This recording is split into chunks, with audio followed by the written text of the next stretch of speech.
विज्ञानाने तर हे सांगितलेलं नाहीये की तुमचं मन तुम्ही स्वतःच्या ताब्यात कसं ठेवाल.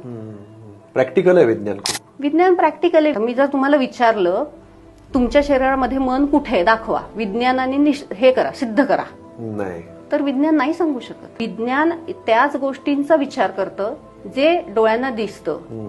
मायक्रोस्कोप अंडर का असेना, खाली का असेना, पण ते दिसतं. त्याच्या मागचे फॅक्ट्स विज्ञान सांगू शकतं. पण जे दिसतच नाही, मायक्रोस्कोप अंडर सुद्धा दिसत नाही, त्याबद्दलचे फॅक्ट्स हे अध्यात्म सांगतं. उदाहरणार्थ विज्ञानाला ब्रेन दिसतो, मेंदू दिसतो, मेंदूचे सेल्स दिसतात, पण विज्ञानाला मेंदूत चाललेले विचार दिसतात?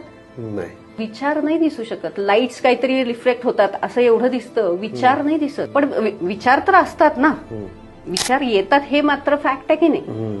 पण मग जे येतात पण ते दिसत नाहीत म्हणजे ते नाहीच असं विज्ञानाचं म्हणणं आहे. पण मग असं आहे का खरं की थॉट्स नाहीच आहेत कारण ते दिसत नाहीत? नाही, असंख्य विचार असतात.